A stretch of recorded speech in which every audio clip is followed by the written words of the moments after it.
Hello, this is Adam Carroll of Justice for All, a human rights advocacy organization accredited at the United Nations. Today, we will be discussing building a movement of nonviolent social change. Today's guest, Janice Vacadaza, is co-founder of Rios de Pie, a nonviolent citizen movement focused on civil rights and environmental rights in Bolivia. She subsequently completed the Nonviolent Movement Leadership for Social Progress program at Harvard Kennedy School after her earlier studies. Janice has written, as a young activist, I have often heard old politicians tell me that Bolivian society has no memory and that it is naive to ask for coherence or ethics in politics in our country. I refuse to accept this and to lose faith in my own people. I know that my generation has memory and courage. We've shown it in the forests and on the streets, and I see it in our civil society mobilized to defend the environment. Bolivia is both a very specific place with its own culture and history, and also holds lessons for all of us. We will be discussing the role of the livestock sector in the disastrous fires of 2019, the impact of COVID-19 in Bolivia, and the character and unique role of civil society there. How can the theory and practice of Mahatma Gandhi be applied in the struggle to reconstruct democracy in South America or wherever local interests are threatened? What forms of organizing can build and strengthen a popular movement instead of a populist leader? As mentor and movement builder, Janice Vacadaza is also manager of the Freedom Fellowship at the Human Rights Foundation, a one-year program that awards human rights advocates, social entrepreneurs, and nonprofit leaders from challenging political environments around the world with the opportunity to increase the impact of their work. She is also network manager for the Oslo Freedom Forum.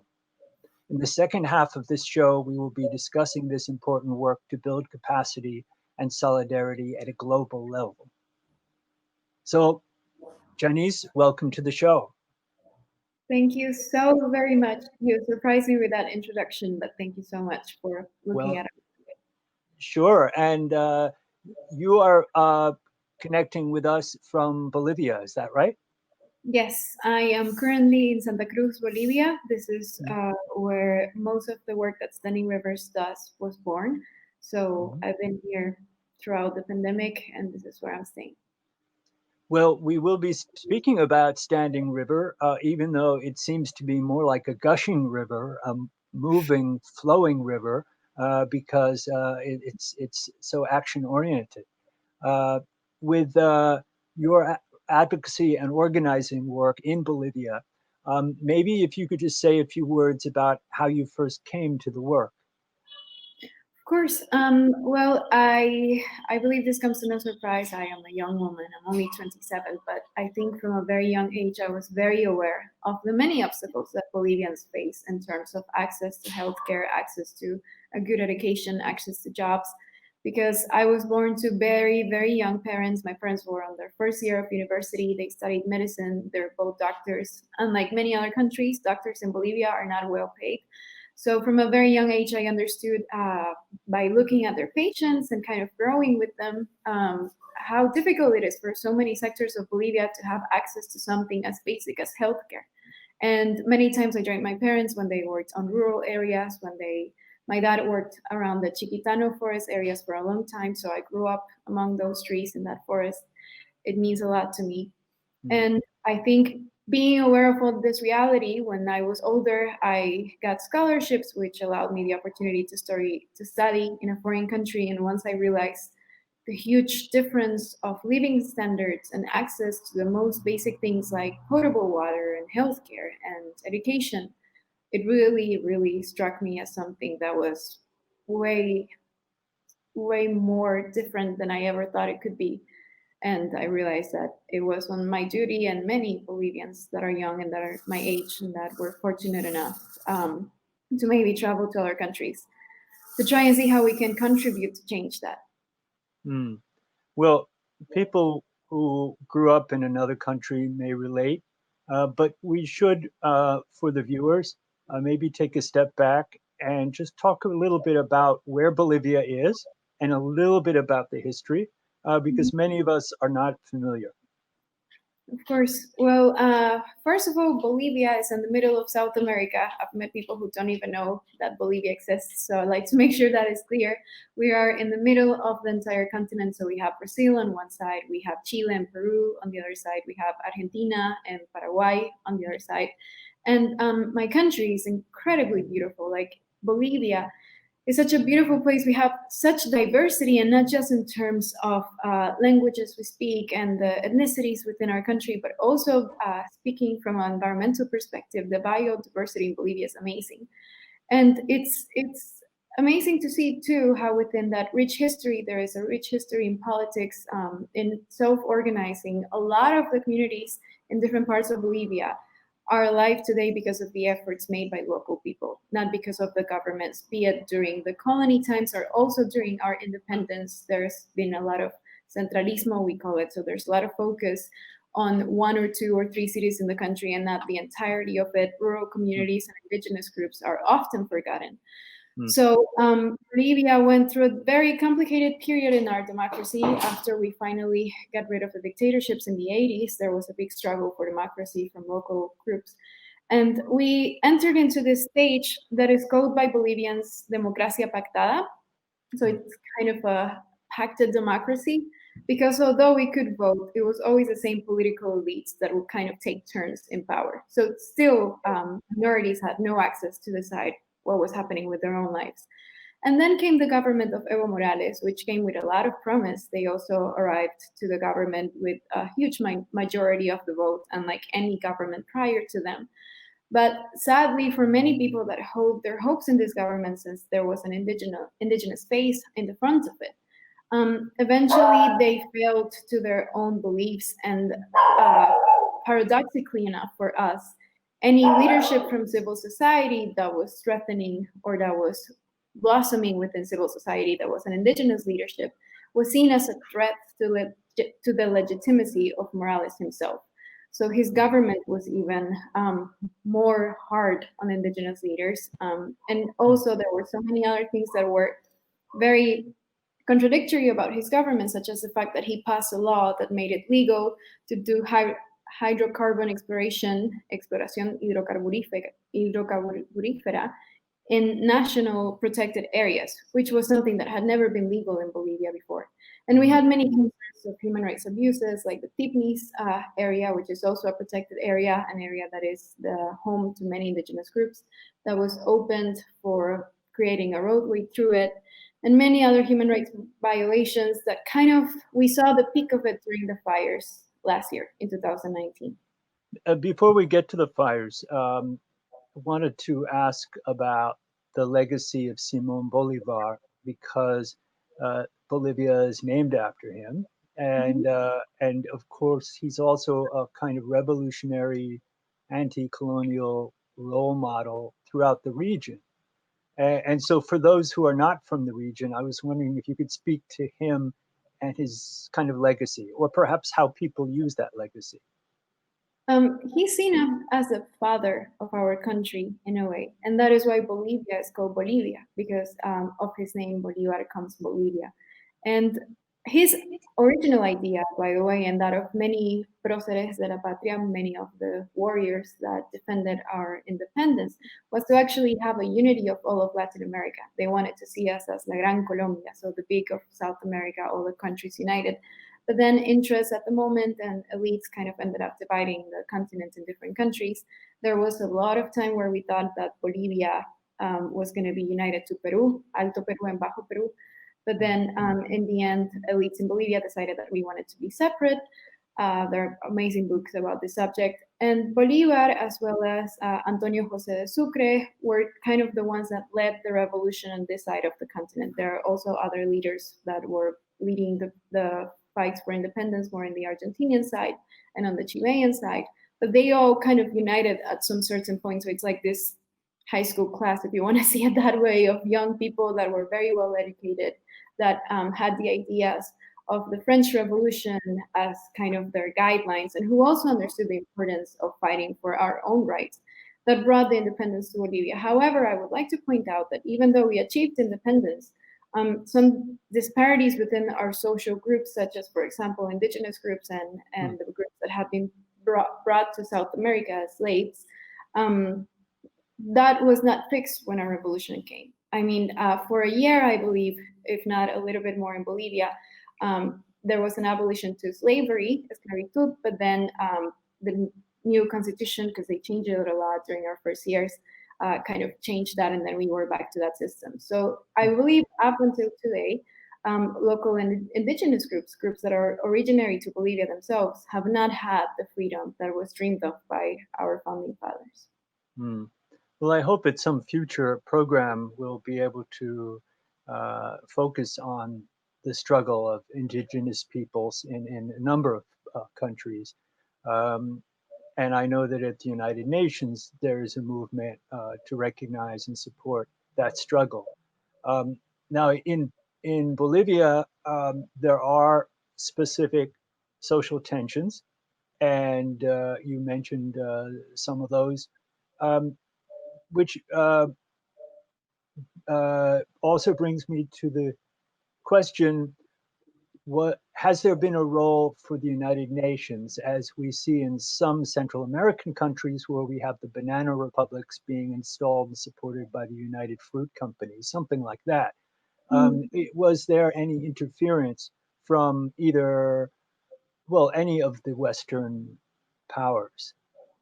Many of the Western powers have had huge interference in our country. And I think when you look at the dictatorships in the 80s, such as Garcia Mesa, Hugo Banzer, when at the time that Chile and Argentina were going through the horrible dictatorships that many people have heard about, and I heard about them a lot when I was lucky enough to study in the US.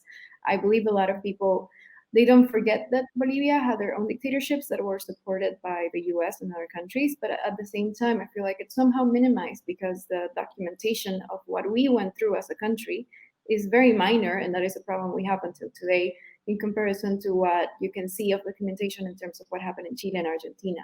Mm. So the interference of foreign countries have been enormous in Bolivia in the past. It continues to be today.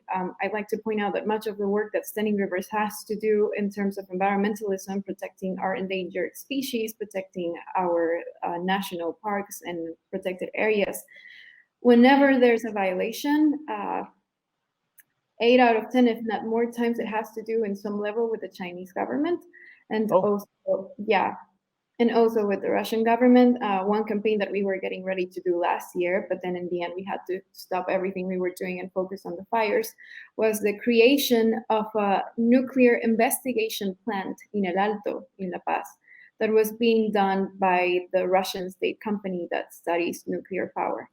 And the fact that they were creating such a plant in the middle of such a populated city in a country that cannot even control mercury contamination, which is even lower cost to control, was very worrisome for us because of the consequences it was going to have, not just for the population of El Alto, but the environment around that area. Needless to say, La Paz and the entire Andes system, la Cordillera de los Andes, has been heavily affected by global warming. So there are, of course, Bolivia is in the middle of South America. Geopolitically speaking, we are such an important country, and that is why the Che Guevara came here, first of all, when he came to South America. And while the rest of the world usually ignores Bolivia, I think people in power and who have a lot of money know the importance of our country, and they keep investing in us. And it's very frustrating sometimes for environmental activists, for human rights activists, how it's so easy to attack figures, say like Bolsonaro, who is so clearly and openly disregarding of human rights and environmental rights. But countries that don't have such controversial people in power should also get the attention they deserve whenever there's human rights violations, because the human rights community should not criticize human rights violations based on the character of the person in power, but in the badness of the violations themselves.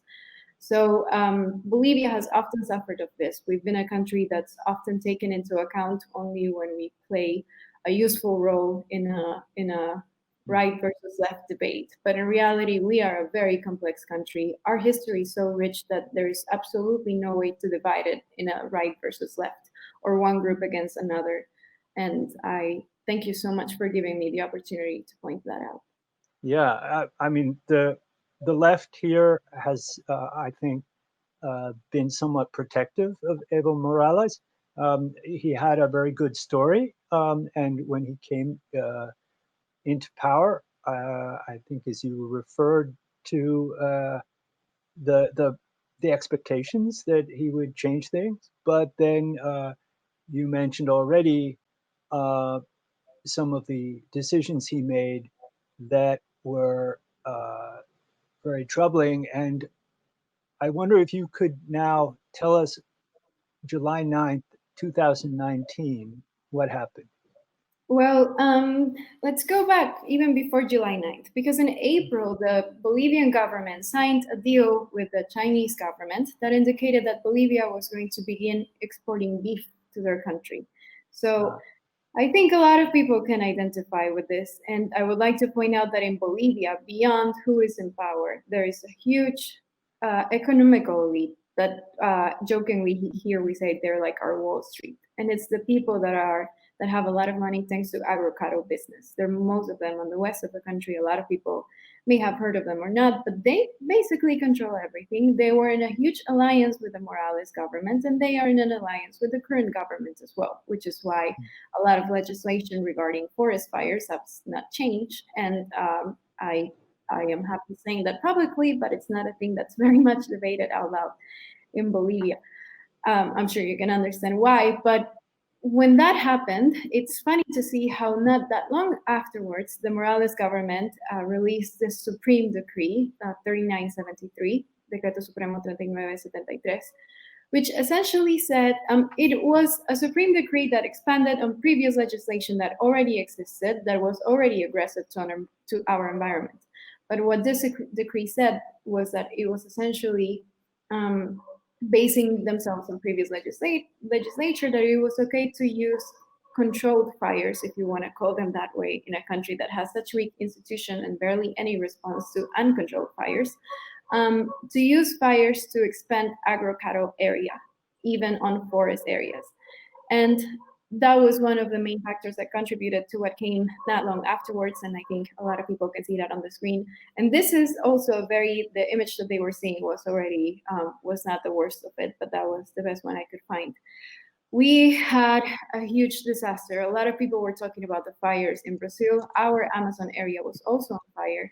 And we ended up losing over 4 million hectares of forest. We lost over 2 million animals that perished during the fires. And what happened was essentially fires were started to expand some territory. They got out of control. Our country doesn't have strong enough institutions, and I think people from Africa and Bolivia can relate to this. They cannot control. They don't have enough people. They don't enforce the law that's already written, and they were just unable to control the fires, and much less to stop them. And that's when a lot of civil society began acting themselves. That's an image of me when I was there. You can see that we were surrounded by firefighters, and I guess you can see that we didn't have much equipment to protect ourselves. And the disaster was horrendous. Like I said, it's been calculated that at least 2 million animals have died. I think it was a lot more than that. I think those are very conservative figures. We even lost firemen because they didn't have the protective equipment that they needed. And during these fires, for example, there was the passing of one of the firefighters that passed away was the younger brother of a member of the movement. So what I want people to understand was the dramatic aspect of these fires, beyond all the horrible things I'm describing, is the fact that they began to happen 2 months before our elections. And up until today, it's still unclear, and I want to make it clear that I'm speaking out of what we suppose happened. But for some reason, the government just refused to admit both the impact of the fires, how big they were, or to send any help, which was the most horrific part of everything. And environmental activists such as myself that were brave enough to ask for help from the international community, since our local governments were not responding and the national government was not responding, were heavily persecuted and attacked on social media, on traditional media, for talking about the fires. So not only did you have an ecological fire, but human and environmental defenders were being attacked left and right by authorities for talking about how bad it was, and they were just denying that it was happening. I And just wondered to clarify. So first, the market was opened up to sell to China, huge market. Then the press conference in July at, was it the Livestock Association, something like that, yeah, uh, with Evo Morales being very, very cozy with these people. And the burning was supposed to clear the land for grazing, right? And forget the forests. And then the forest burned and it spread. And then you all were attacked for pointing out the truth that this is such a disastrous policy. and it wasn't just pointing out the truth that this was a disaster policy. Most of us at the beginning, we weren't even pointing out anything. We just wanted to get help into the country, and they wouldn't allow it. I myself traveled outside of Bolivia and then came back. And on my way back, I talked to some firemen. I was in New York, and asked that they could donate to me all the equipment, because my friends, people in the movement, were on the fires area and literally their shoes were melting. So I was trying to bring anything that we could bring to help them, including masks to protect ourselves. And they were taken away from me when I got to the airport. They even took away my passport. I was intimidated for about 3 hours. I'm pretty sure had we not made some noise in the local press, they would have kept me there. And anyone that tried to bring in any donations was not allowed to. And then we even managed to contact some firemen from other countries that were volunteering to come in. And the government, one, never allowed them in, the Cancilleria, so the foreign ministry. And two, they started attacking us for asking for help. So once they start attacking us, that's when we realized either we make this clear so people know what's happening if something happens to us, or we don't know what's going to happen. And it's very, the fact that they reacted like that was so illogical. What we think was that if they were to declare a national emergency, which is what we were asking, because unless you declare a national emergency, it's not legal to bring in donations. If they did that, then the elections had to be suspended, and they also had to take all the budget that was currently being spent on electoral campaign, and they would have had to use it on the areas that were affected, because we have declared a national emergency. And I think on the other side, the Morales government had been so effective at creating this image where they really cared about the environment, especially with their whatever they said in the UN and other international arenas, that admitting that we had such a huge crisis because of legislation that they themselves had passed was kind of admitting that they had been lying to everyone all along. But the sad part is that despite everything that's happened ever since, because it's been over a year, we have a transitional government that is in power. The transitional government is composed by a lot of politicians that were opposed to the Morales government, but they also have not annulled the legislation that makes this possible. So today, as we sit in the middle of a pandemic, the laws that say that it's legal to use fire in forest areas to clear up land are still in place. And that is what our movement is currently protesting. So Evo Morales, because of corruption, was moved out of power, but I believe, right? But in, meanwhile, the elites haven't changed, the laws haven't changed. Uh, the popular movement that exists in Bolivia, the national meetings that took place in October, various other organizing. What do you think is the potential and the real prospect of their being powerful enough to affect real social change in Bolivia?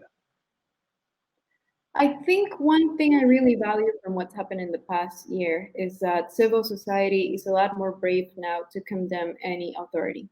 There was a lot of fear during the Morales government, I have to admit, because when people saw anyone that dared to speak against them being heavily persecuted and leaving the country, a lot of people were just afraid to speak up. But now, even though we have a transitional government and all the institutions are weak, I'm very happy that a lot of civil society is questioning this government as much as they question the Morales government, and if not even more, which I find is amazing. A lot of people have said that it was disloyal to do this because we are going through a transition, but we really think that during a transitional government is when you have to be most critical of any government, because otherwise it will be able to establish a very authoritarian line again. And I also think another thing that's very important to realize is that Bolivia is essentially a country that is ruled by social movements. And in that sense, I would also like to make it very clear that Standing Rivers is one of many citizens organizations. We are not pretending to speak for all Bolivians. But we are a young movement. We focus on nonviolence. We're trying to learn. When we began, you mentioned that it was interesting to see if Gandhian ideas and ideas of nonviolence could work in Bolivia. But if you look at the history of indigenous protests in Bolivia, most of them have been peaceful. Even the great marches of the 1990s, the ones that began defending territory and dignity, La Marcha por la Dignidad y Territorio, they were peaceful protests. And in a lot of our indigenous culture, not all of it, but most of it, especially on the lower lands, there is already an idea of peace that's installed, maybe not with that word, because indigenous people coexist with the environment. It's not an aggressive form of existence. It's instead one that is always looking for balance, and that applies to both highlands and lowlands. So I think that is a beautiful thing that our movement is being able to learn right now as a youth movement. And that I would really like to point out, Bolivia has already many examples in its history of nonviolence being effective. I'd like to call the example of the 1979 hunger strike, led by women that were the wives of mining leaders, that also sparked a whole national revolution, to call it that way. And I think Bolivia is a country that has so much to offer that I do not lose hope on our people. And I do not lose hope, especially on our generation, because I think that we, because of everything we've lived through and everything we've seen, unlike older generations, we understand the importance of inclusion, the importance that indigenous people, the importance that the LGBT community, the importance that many minorities that have been ignored by previous elites, they have to be part of the Bolivia we're dreaming. Otherwise, we're going to keep bumping with the same mistakes. It was Morales now, it was other presidents in the past. But if we don't learn that we have to have a plural vision of what our country is, our country will never get to be everything that it could be. Well, a lot of people, at least here in the US, may think of Standing Rock when they hear about Standing River and the efforts and involvement of the indigenous community as one of the leaders of these struggles. And so after our station break, which we're going to do in just a minute, we're going to talk a bit about movement building on a global level, which you're able to do at Freedom Fellows at Human Rights Foundation, drawing off on your knowledge in the struggles in Bolivia.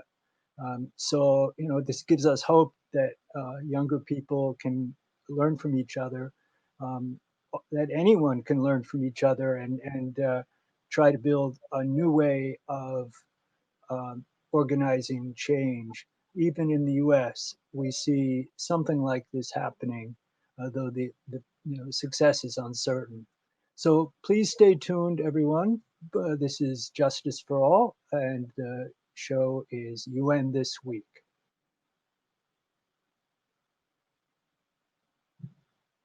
So welcome back. This is UN This Week, and we are speaking with Janice Vakadaza about nonviolent social change and organizing. And I wanted to invite to join our conversation Fred Larson, who is one of our summer interns. And Janice, I understand that you studied in a program at Harvard. Fred is on his way to Harvard in the fall, though an online Harvard, or will they actually let you in the door? It will be online, at least for the fall. Okay. Maybe not quite the same, but the Kennedy School is at Harvard, right? My program was online though, so I've never even been to the campus, to be honest. even Wow. more. Yeah. Yeah. Yeah. Well, you're fellow, you're affiliated, and so what was that study, and how has that study kind of helped to prepare you for your current role with the Freedom Fellows? That study was done in the fall of 2018, and I am very thankful that I got to do it live. I mean, online, because at the time I was here in Bolivia, we were just starting studying rivers, and it was a good thing to have a reason to read about nonviolence 24/7, because it was a lot of reading, which I'm very thankful for, and learn from many different cases of nonviolence across the world. Because in a way, I was kind of reading that, and then at the same time, in the afternoons, we were going out to protest something. So it was a very hands-on approach to nonviolence. And it was very important because it helped me realize that there are very few opportunities for people that want to learn about nonviolence, organizing, and protesting when it comes to higher education. And I'm even sad to say that that program no longer exists at Harvard. If you want to learn about nonviolence, usually, especially as a person like me that lives in a country in South America or in Africa, you would usually have to study conflict resolution. If you want to do some sort of higher studies on that, you would have to move to Europe or the US for a year or two to study. And in the meantime, you completely lose touch with reality on the ground in your own country. So that need to be able to study, but also not being separated from your people and your movement and your cause, is one of the things that for me make the Freedom Fellowship and the Human Rights Foundation such an important opportunity. Fred, did you want to ask some questions? Yes. So, with your organization and otherwise in Bolivia, do you think Bolivian citizen activists can provide a model for liberation in post-colonial states worldwide? Model is a strong word. I don't think you can copy paste anything in activism. Mhm. I think a lot of the time, each country, each community itself, like every city is so different in Bolivia, that everyone has to figure it out. What I do hope is that it brings some sort of hope of how nonviolence can work even in societies that are extremely plural and complicated. Mhm. As an example, that the basic ideas can be successful, but not necessarily the strategy. I think the strategy for each cause is very unique to its own culture and its own language, Mhm. its own reality. Yeah, I was just noticing that there are a lot of positive comments. Janice, a role model, says Luis Martin. Chai Tree says heartiest congratulations. Joselo, I don't know how to pronounce. I'm so glad to hear this wonderful lady explain how hard it was in my country to deal with that problem without any help from the Morales government. Emilio Ludwig, amazing work of Janice and Standing Rivers. They impulse, they create great ideas, wonderful actions, and new peaceful revolution in Bolivia. You have a fan club out there. As far as though spreading, sharing good ideas, um, you mentioned the Freedom Fellows, and maybe we could go on to the website um, and take a look and scroll down. And maybe if you could tell us a little bit about some of these Freedom Fellows. These wonderful people. So essentially, the idea for the Freedom Fellowship is to support activists that work in authoritarian regimes, because usually there's a lot of people in Europe and the US and other countries that have many, many opportunities for fellowships and scholarships, but people in our countries, especially the ones that are brave enough to stand up against the system, are usually kind of put in a dark box by the government and unable to get any of these wonderful opportunities. So we wanted to provide support. One way I love to explain it is find the little Martin Luther Kings of the world and give them the support that they need in order to enact good, peaceful change. But at the same time, understand that what we can provide is a support, but the ideas and the leadership have to come from the people themselves. So one thing I've seen as a Bolivian is that many NGOs come here and they provide help, and it's very useful help and very needed help, but they sort of tame the revolutionary spirit in many activists, because you get used to receiving aid instead of continue to change the system that made you in the position where you need aid in the first place. So the idea with the Freedom Fellowship is that these wonderful activists have these mentors that are able to support them in many areas, such as nonviolent movement building, personal leadership, mental health, fundraising, digital security. But at the end of the day, the stars of the show, it's them. And they have to realize that no one can fix things for them, which I think they already know. Did you want to name any of the particular current fellows? Of course, I think the new fellows class is going to be announced soon in a couple of weeks. But if we look at the 2019-2020 class, for example, you can see in your screens, Asma Khalifa is a Libyan activist that I really admire. I think Libya, as much as Libya is a country that is very complicated, that you cannot summarize in a good versus bad storyline, and Asma has been a very strong voice for women from Libya and also working on nonviolence. And I think if you work for nonviolence in Libya, that shows there's no country where you cannot at least try. Edip Siaduon is a Nicaraguan pro-democracy activist that I really admire. Working on human rights and standing up to abusive governments is very difficult for anyone, but I dare to say that it's even more difficult for women because there are many more things that regimes tend to attack when you're a woman. And Edipsia and her example of strength and courage is one thing that has lightened all of us.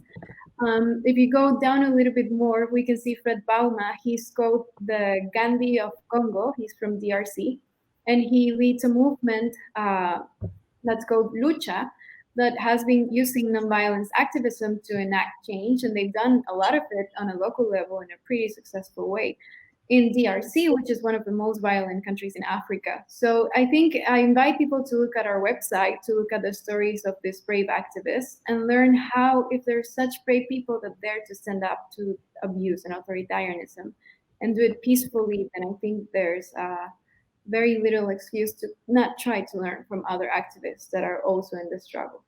Mm. Well, it is inspiring, and these are risk takers. Human rights defenders are attacked by governments around the world, which gives us at Justice for All something to respond to. But we don't want them to go to jail. But we also realize that they're taking risks for a larger cause. Fred, did you want to jump in with a question? Yes, sure. So earlier, I thought it was really interesting how you talked about the concept of the banana republic, or like outside exploitation of a country by the US or other states. And I was just wondering, so in the US, we often, throughout history, we have glorified the concept of free trade while ignoring the victims of it. And I'm just wondering, what extent are other American actions glorified or their harmful actions hidden to the public? I think there's many of them, and I think that it's very important to understand, and I've learned this through activism, that people are different from their governments. Mhm. And one thing that we always try to make clear as activists is that you cannot hate people or a whole country because of what their government has done, because on many occasions, and that's happened in Bolivia and many other countries, the governments are making decisions, especially when it comes to foreign affairs, without even consulting with the people.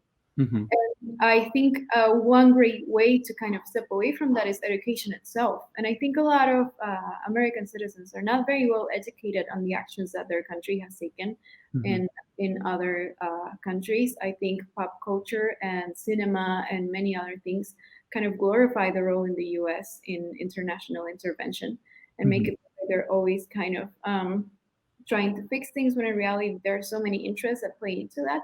But I also think that the best way to love your country, and we do that here in Standing Rivers, is to be honest and to be truthful to the people in power. And that's one thing that Martin Luther King said. I also think that as much damage as the US has done, they have wonderful stories of activism, such as the Civil Rights Movement or the HIV movement in the 80s. ACT UP, I really admire them. And speak truth to power. I think as frustrating as history can be, the people that can change things is us. And I think sometimes change doesn't need to be done on a huge level. Sometimes you can change things on a local level, but your example is already setting a higher standard for people that are working with you on many things. So currently, there is much to say about your current government. But I think if there are any Americans watching this, I would say we stopped our country for 21 days because there was a fraud in our elections. You have the chance to go and vote, so please do it. Mm. Thank you. That would be a perfect note to go out on. But I did want to ask about international organizations and their role. Self-reliance of communities is very important. It's key.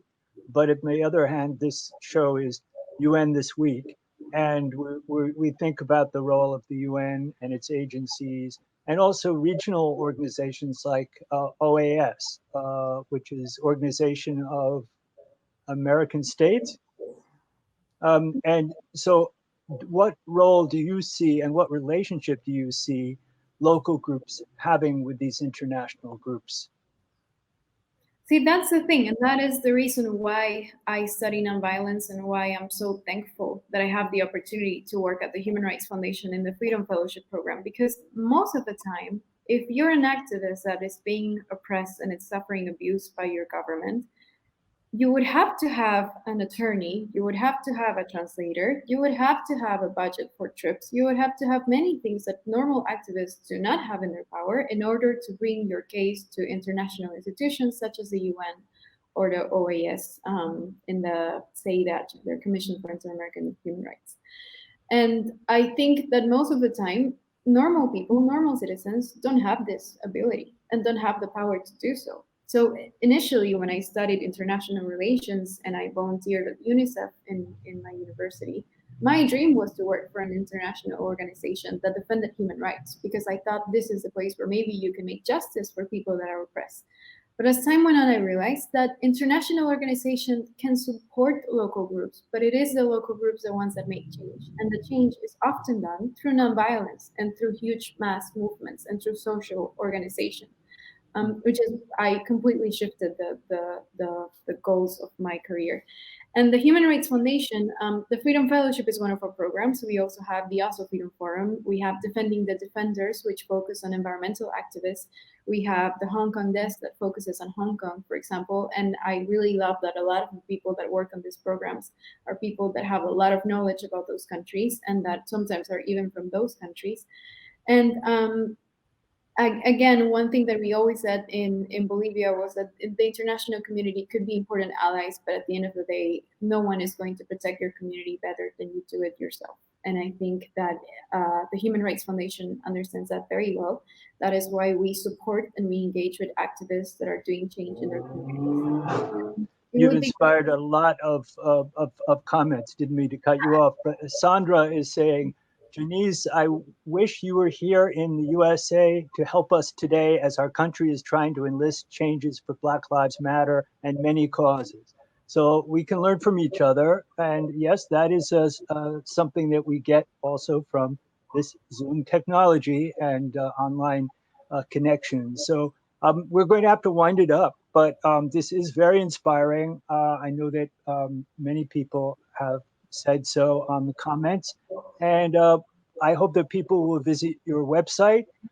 We also wanted to let people know about an upcoming event, but do you have any events coming up yourself? We have the elections coming up on October the 18th if we don't have to postpone them again due to COVID. And I would really like to ask people watching this that you keep an eye on Bolivia. I know that there are many things happening in many countries, but we are on a very decisive time in our history. I think if we fail right now to defend democracy, Bolivia could go through a very dark moment. So we need the eyes of the international community on us, especially activists like myself who are working for things that go even against local interests, such as the environment and our forests and our human rights. So please keep your eyes on that, on us, and in Bolivians themselves. A lot of people seem to be Bolivian experts today, and a lot of people that have never even been to Bolivia have huge opinions on what's happening, but listen to the people, listen to Bolivian citizens. I know we're not easy to find, we're not everywhere, but let us speak for our own reality. So thank you. Oh, bless you, bless you.